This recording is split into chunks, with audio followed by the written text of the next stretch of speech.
بہت سارے لوگ زندگی میں صرف اس وجہ سے آگے نہیں بڑھ پاتے کہ وہ ٹائملی ڈیسیجن نہیں کر پاتے. ایک بات تو میں طے ہے، آج میں آپ کو ایک سٹوری سنانے والا ہوں. ڈاکٹر صاحب ابھی ریڈی نہیں ہے سٹوری کے لیے، but story is coming. Interesting story. ایک بات طے ہے کہ اگر آپ نے اونچا اڑنا ہے یا آگے بڑھنا ہے تو کچھ نہ کچھ آپ کو چھوڑنا پڑے گا. اور بعض اوقات یہی چھوڑنے والی جو صلاحیت ہے نا، یہی لوگوں کے اندر نہیں ہے. ایک پکی نوکری لگ گئی، وہ پکی نوکری کو لے کے بیٹھ جائیں گے. ایک شہر میں گئے، وہاں سیٹل ہو گئے، کبھی وہاں سے ہجرت نہیں کریں گے کہ چلو جو مل رہا ہے ٹھیک ہے. بھائی اللہ کے خزانے بہت بڑے ہیں، آپ کو بڑھنا ہوتا ہے. لیکن یہ ضروری بھی نہیں ہے کہ ہر بندے کے اندر وہ ڈیسیجن پاور ہو، کیونکہ جب آپ فیصلہ کرنے جا رہے ہوتے ہیں تو آپ کو بہت سارے خیالات آتے ہیں، پھر ان خیالات سے آپ لڑتے ہو. کچھ لوگ کامیاب ہوتے ہیں، کچھ لوگ ناکام ہو جاتے ہیں. تو سٹوری یہ ہے کہ میں نے کئی دفعہ بتایا کہ ڈاکٹر شراز میرے ٹیچر بھی ہیں، میں ان سے ایم ایس کیا. جب میں نے ان سے ایم ایس کیا تو مجھے لگا کہ اس ٹیلنٹ اور کمیونیکیشن کے ساتھ یہ بھائی غلط جگہ پہ، کیونکہ میں انٹرپرینور تھا، میری اس وقت کمپنی تھی، میں اس ٹیک میں آئے ہوئے مجھے اس وقت 10 سال ہو چکے ہوئے تھے. تو میں نے کہا یہ غلط جگہ پہ، ان کو انڈسٹری میں آنا چاہیے اور میسو اسکیل پہ یہ کام کرنا چاہیے اور پھر اکیڈمیا میں واپس جائیں گے. تو میں نے کوشش کی کہ سر جی مجھے جوائن کر لیں. تو مجھے کوئی 2.5 پونے 3 سال لگے، اور اس کے دوران بے پناہ میٹنگ ہوئی. جب ہماری پہلی میٹنگ ہوئی تو شاید ہماری ٹیم کا سائز تھا 18. تو اب سٹوری یہ ہے کہ میں جاننا چاہتا ہوں، آج میں نے پوچھا کہ جب آپ نے مجھے یہ 2 2.5 سال پیچھے اتنی میرے ساتھ میٹنگز کی تو کیا اپریہنشن تھی؟ آپ کو فیصلہ کرنے میں مشکل کیوں ہو رہی تھی؟ اور پھر کیا چیز تھی جس نے ایکچولی آپ کو فیصلہ کروایا؟ اتنے سال آپ سیٹلڈ تھے، اس کمفرٹ زون سے کیسے باہر آئے؟ ایک regular 9 to 8 type of job کرنے کے بعد اپنی زندگی کو عذاب کر دیا، ادھر آئی ٹی میں آ کے رات 12 ہمارے ساتھ بیٹھ کے کام کر رہے ہیں، صبح ارلی مارننگ آ رہے ہیں کہ یہ کہاں سے آیا؟ یہ ذرا آپ اپنی سٹوری بتائیں اور میں آپ کو انٹرپٹ نہیں کروں گا. تھینک یو سو مچ عرفان. عرفان، یہ چیز شاید بڑے کم لوگوں کو پتہ ہے کہ یہ میرا پہلا سوئچ نہیں تھا اور یہ میرا پہلا رسک بھی نہیں تھا. میں نے سٹارٹ ہی ایکچولی انڈسٹری سے کیا تھا. میں پھر کچھ عرصہ گورنمنٹ میں رہا. اچھا، گورنمنٹ سے پھر میرا اگلا سوئچ میرا بینکنگ میں تھا. میں ایک بڑے ویل نون بینک میں رہا اور اس بینک میں نے تقریباً 2 سال جاب کی. اچھا، بینک میں جا کے نا میں بڑا خوش ہوا کہ یار بینک میں تو آپ کو پتہ ہے بینک بڑے لیوش آپ کو وہ دیتے ہیں، ویلیو بھی دیتے ہیں آپ کو، ڈفرینٹ لون بڑے سستے مل جاتے ہیں. میں نے کہا یار یہ ملٹی نیشنل کمپنی، یہاں جا کے تو میری زندگی بہت اچھی سیٹ ہو جائے گی. پھر میں نے مطلب کچھ عرصہ کام کیا تو مجھے لگا کہ یار، اور اس سے سارے لوگ اختلاف کر سکتے ہیں، مطلب یہ ضروری نہیں کہ میں ٹھیک کہہ رہا ہوں، لیکن مجھے لگا کہ آپ اتنی محنت بھی کریں اور آپ کو یقین بھی نہ ہو کہ آپ کو جو پیسے مل رہے ہیں وہ بالکل جائز ہے. کیونکہ دیر از اسکول آف تھاٹ جو سمجھتا ہے کہ بینک کی جو جاب ہوتی ہے اس سے آنے والے پیسوں میں کوئی مسئلہ ہو سکتا ہے. دیر از اے پرابلم. ہاں، دیر از اے پرابلم. بس یہ میری سوچ ہے، اس سے مطلب یہ کوئی ضروری نہیں کہ آپ بھی ایگری کریں. میں آپ کی سوچ کے ساتھ ایک بات بتاتا چاہوں. میں نے 1 سال MBA بینکنگ اینڈ فائنانس کرنے کے بعد چھوڑا ہوا ہے. ایگزیکٹلی. تو میں نے ادھر سے اس جاب کو سوئچ مارا اور پھر میں اکیڈیمیا گیا. اس وقت تک مجھے انڈسٹری میں 7 ایئرس ہو گئے تھے. تو اس کا مطلب ہے کہ industry was not a new thing for me. اور انفیکٹ انڈسٹری ڈاکٹر صاحب، میں گورنمنٹ میں رہا، میں کنسلٹنگ کمپنیز میں رہا اور میں فائنانشیل انسٹیٹیوشنز میں رہا. دیر از اے ڈفرنس. آپ کو ماننا ہے اور آپ کو بتانا ہے کہ آپ نے ایک ادارے سے دوسرے ادارے میں گئے، ٹھیک ہے، وہ ایک ادارہ تھا لیکن جاب سٹرکچر سیم تھا. وہ ایک فکس جاب تھی، اس میں ایک فکس کام تھا، اس میں ایک فکسڈ گروتھ تھی، اس میں ایک سسٹمیٹک سیلری تھی اور اس میں سیکیور سیلری تھی کہ آپ کو پتا تھا اگلے مہینے کتنے پیسے ملنے ہیں. آج آپ کو پتا ہے؟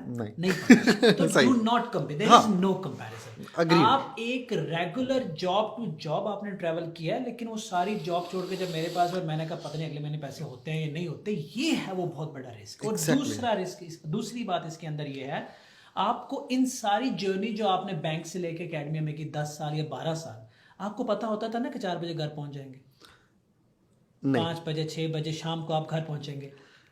بینک کی ایک خاص بات یہ ہوتی ہے کہ آپ کو پتہ نہیں ہوتا کہ آپ نے کتنے بجے گھر جانا ہے. بینک میں بات آپ نے کتنے سال اکیڈمیا میں لگایا؟ تقریباً 8 سال. 8 سال. تو بینک تو بہت پرانا بینک پرانا ہو گیا. 8 سال آپ کو پتا تھا نا کہ آپ نے شام کو گھر ہونا ہے. ایگزیکٹلی. 8 سال آپ کو پتا تھا نا کہ آپ نے 9 بجے ادارے میں ہونا ہے. ایگزیکٹلی. آج پتا ہے؟ نہیں تو آپ کمپیریزن نہ کرو. میں کمپیریزن نہیں کر رہا, میں صرف یہ بتا رہا ہوں کہ یہ کام میں پہلے کر چکا ہوں. نہیں یہ کام یہ اس سے ملتا جلتا. ہاں نہیں میں نہیں ملتا نا, یہی تو میں آپ کو سب کو بات کروں, یہ کام بہت مختلف ہے. دیکھیں رسک کیا ہے, جب آپ فیصلہ کرتے ہو رسک کیا ہے. میں کسی بندے سے کہتا ہوں کہ یار تم نا 1 لاکھ روپے مہینہ کما رہے ہو, ٹھیک ہے, تم ایسا کرو کہ میں تمہیں ایک اور کام بتاتا ہوں, اس کے اندر تم 90,000 کماؤ گے. تو اس کا پہلا سوال کیا ہوگا کہ 90,000 پکی بات ہے نا, چلو لرننگ بھی ہو رہی ہے لیکن کم از کم کنفرم مل رہا ہے نا, تو اس کو فیصلہ کرنے میں آسانی ہوگی کیونکہ 10,000 کا گیپ ہے. اب میں اسی بندے کو کہتا ہوں کہ یار ادھر آ جاؤ, ادھر ہو سکتا ہے تمہیں 2 لاکھ ملے, ہو سکتا ہے 2 روپے نہ ملے. بالکل ایسے. اب فیصلہ کرنا آسان ہے, اب مشکل ہے. لیکن یہ اس وہ کے چیز ہے کہ آپ نے کیسے کراس کیا. اس کے لیے نا آپ کو ایک چیز انڈرسٹینڈ کرنی پڑتی ہے کہ اللہ تعالیٰ نے جو آپ کو ابیلٹیز دی ہیں نا, ان کا کوئی پرپز ہونا چاہیے. دیکھیں میں اپنے آپ کو بڑا خوش قسمت سمجھتا ہوں کہ میں بہت اچھی یونیورسٹیز میں پڑھا, مجھے ایک شیل ملا جس میں نے گرو کیا. میرے لیے بڑا آسان تھا کہ میں ایک سادہ سی زندگی گزاروں اور اس کے بعد اپنا ٹائم گزار کے جو ہے نا چلا جاؤں, جیسے کہ ہر بندہ جاتا ہے. لیکن دین سوال یہ پیدا ہوتا تھا کہ پھر میں نے لوگوں کے لیے کیا کیا. اس کا مطلب ہے کہ اگر آپ صرف اپنے لیے زندہ رہنا چاہتے ہیں تو جو اسٹرکچر پہلے تھا وہ بہت اچھا ہے, اٹس ڈوئنگ گریٹ. لیکن اگر آپ یہ فیل کرتے ہیں کہ آپ کو اللہ تعالیٰ نے کچھ ابیلٹیز دی ہیں, اللہ تعالیٰ نے آپ کو ایک اچھا اسٹرکچر دیا, آپ کو ایک انوائرمنٹ دیا جس میں آپ نے کوئی ایجوکیشن حاصل کی, تو اس کا مطلب ہے کہ پھر آپ کو انڈرسٹینڈ کرنا چاہیے کہ آپ کو جو نالج ملا ہے شاید وہ کسی پرپز کے لیے ملا ہے. اس کا مطلب ہے کہ اس میں شاید باقی لوگوں کا بھی حصہ ہے, اور آپ صرف اپنے کمفرٹ زون کے لیے اس رسپانسبلٹی سے ایک حد سے زیادہ بھاگ نہیں سکتے. کیونکہ اگر آپ بھاگیں گے نا تو حالات اللہ تعالیٰ خود بخود ایسے کرے گا کہ آپ بھاگتے ہی رہو گے. سو بہتر یہ ہوتا ہے کہ آپ ٹائم پہ انڈرسٹینڈ کر لیں کہ آپ کو جو دیا گیا ہے وہ سارا آپ کا نہیں ہے. اس میں ارد گرد کے جو آپ کے ہیومن بینگز ہیں, آپ کی جو سوسائٹی ہے, آپ کے جو لوگ ہیں, ان کا ایک بہت بڑا چنک موجود ہے. کیونکہ ہر ایک کو وہ انوائرمنٹ نہیں ملا, وہ ایجوکیشن نہیں ملی, وہ اپرچونیٹیز نہیں ملی. تو اس لیے یہ ایک موٹیویشن, اچھا موٹیویشن اس کے علاوہ بھی ہو سکتی ہیں لیکن یہ ایک مین فورس تھی. اور دوسرا مطلب آپ جب زندگی سے کچھ زیادہ چاہتے ہیں تو آپ کو ذہنی طور پہ تیار ہونا چاہیے کہ you have to pay for it. اور اگر آپ اپنا کمفرٹ زون نہیں توڑ سکتے تو پھر آپ کو اللہ تعالیٰ سے یہ شکوہ نہیں کرنا چاہیے کہ آپ کو زیادہ نہیں ملا. So you have to be ready to sacrifice, you have to be ready to break your comfort to grow as a professional. یہ عرفان جو بتاتا ہے نا گروتھ مائنڈ سیٹ, وہ یہی گروتھ مائنڈ سیٹ یہی ہوتا ہے کہ آپ ایک سرٹن لیول آف انسرٹینٹی کے ساتھ زندہ رہ سکیں. تو میرا خیال ہے کہ جب آپ ذہن میں ایک سرٹن لیول آف انسرٹینٹی کے ساتھ زندہ رہ سکتے ہیں اور اپنے برین کو کام رکھ سکتے ہیں تو then you can make the decisions. What do you think کتنے ریزگنیشن ہونے والے ہیں آپ کی اسٹوری کے بعد؟ میرا خیال ہے کہ کسی وجہ سے بولی ہے. ہاں جی آپ کا سوال ہے, مجھے ہمارے کیمرہ مین کا سوال آ گیا. جی میں ادھر سے کھڑا ہو کے ایسا سوال یہ کہ آپ نے بتایا کہ دینا, جیسے کہ آپ دینا چاہتے ہیں پیسے کو سائڈ پہ کر دیتے ہیں, ویلیو, ہاں ویلیو دینا چاہتے ہیں, تو as a university professor you are already giving the value, what's the difference right now? بڑی خوبصورت بات. آپ دے دیں پھر میں جواب. میں پہلے میں اس کا جواب دیتا ہوں. دیکھیں جب آپ یونیورسٹی نے مجھے بڑا کچھ سکھایا. فار ایگزامپل میں نیٹیولی ایک شائع بندہ تھا. یونیورسٹی نے مجھے یہ سکھایا کہ اب میں کسی بھی فورم پہ اپنے خیالات کا اظہار بڑا اچھا کر سکتا ہوں. اور پھر میں نے ایک اور بھی چیز فائنڈ کی کہ I have a gift of teaching. میں اسٹوری بلڈنگ اچھی کر لیتا ہوں, لیکن ایک گیون ٹائم میں وہ اسٹوری صرف 30 یا 35 لوگوں کو سنا سکتا ہوں. اس کا مطلب ہے کہ I am actually limiting myself. So why not tell that story to 3500, may be 35,000, اور may be record it somewhere کہ اس سے کافی سارے لوگ فائدہ اٹھا سکیں. اسکل تو وہی ہے, ٹائم بھی وہی ہے, تو مجھے لگتا ہے کہ اچھا یہ چیز پہلے شاید اتنی کلیئر نہیں تھی، لیکن یہ جب سے ہمارا ہوپ ٹو اسکل انیشیٹو ہے نا، اور اس کا جو رسپانس ملا ہے، تو مجھے لگتا ہے کہ میں نے بالکل ٹھیک فیصلہ کیا. کیونکہ ایک چیز اور بھی جو بڑی امپورٹنٹ ہے وہ یہ ہے کہ جب آپ کوئی رسک لیتے ہیں نا، تو آپ کے سامنے ویژن بالکل کلیئر نہیں ہوتا، چیزیں کچھ بلری ہوتی ہیں. اسی لیے تو رسک ہے نا یہ، کہ آپ کے سامنے ایک ویژن ہے، آپ اس کے لیے ایفرٹ کر رہے ہیں، لیکن وہ ویژن ٹائم کے ساتھ ساتھ کلیئر ہوگا. تو ادھر عرفان اگر کچھ ایڈ کرنا چاہیں تو. میرا پرسپیکٹیو ہے ڈفرینٹ دے دیں میرا. مجھے یہ لگتا ہے کہ سوال اس نے یہ کیا کہ آپ تو ویلیو تب بھی دے رہے تھے، تبھی پڑھا رہے تھے اب بھی، تو آپ کا جواب یہ ہے کہ تب میں 35-40 کو پڑھا رہا تھا، اب میں 35-40 ہزار لوگوں کو پڑھا رہا ہوں. میرا سٹانس اس پہ یہ انکلوڈنگ یور ٹاک آپ نے بڑا اچھا کیا، لیکن ایک ایڈیشنل چیز، کوئی بھی ٹیچر ٹیکنالوجی کی دنیا میں پرٹیکولرلی ان کمپیوٹر سائنس اگر انڈسٹری ایکسپوجر لیے بغیر بچوں کو پڑھا رہا ہے تو وہ ویلیو وہ دے ہی نہیں سکتا، پاسبل ہی نہیں ہے. میں کیٹیگوریکلی سلو بول رہا ہوں، ہو ہی نہیں سکتا.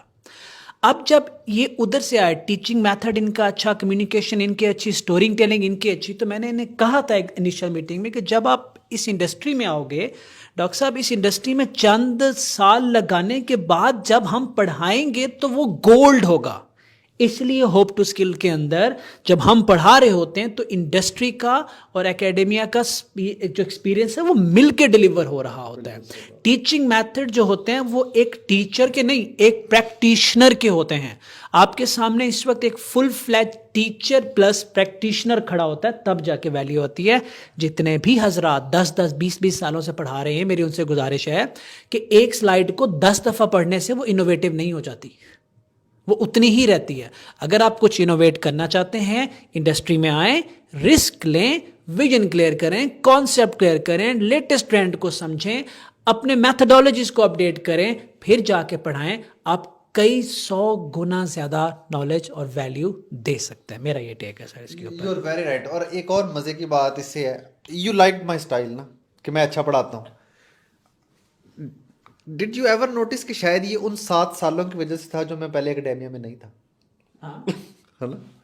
مجھے لگتا ہے کہ کیونکہ میں اب اصل میں نے کچھ پڑھانا ہوتا تھا، میں انفارمیشن سیکیورٹی پڑھاتا تھا، تو میں اس فائنانشیل انسٹیٹیوشنز کے اندر ہونے والے انسیڈنٹ کوٹ کرتا، کیونکہ وہ میں نے فرسٹ ہینڈ نمٹائے تھے. ان شارٹ سمرائز یہ کر رہے ہیں کہ آپ نے اگر میسو اسکیل پہ، لارج اسکیل پہ ویلیو دینی ہے تو پہلے آپ کو ایکسپوجر لینے کی ضرورت ہے، جس میں ایکسپوجر صرف ایک کالج یونیورسٹی میں صبح 8 سے لے کے 9 سال تک 9 بجے تک 20 سال تک مسلسل لوگ یہ کام کرتے ہیں، 30 سال تک بھی کرتے ہیں.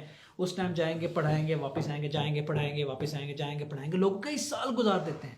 This is not exposure. You have to come out. آپ کو رسک بھی لینا ہے، آپ کو ہجرت بھی کرنی ہے، آپ کو نئی ٹیکنالوجیز کو پڑھنا نہیں سمجھنا ہے، پھر آپ جا کے ویلیو دے سکتے. اور اپنا کمفرٹ زون توڑنے کی عادت بھی ڈالنی ہے.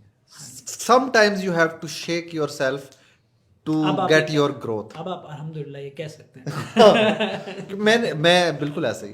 ڈاکٹر صاحب نے بہت، یہ آپ کے لیے بہت بڑی ٹرانزیشن تھی honestly speaking. He is very down to earth person, تو ابھی انہوں نے ایسے بول دیا ہے، لیکن مجھے پتا ہے نا کہ کتنے سکون میں تھے، اور آپ الحمدللہ میں نے کتنا عذاب کھڑا کیا. Thank you very much doctor صاحب. Thank you so much.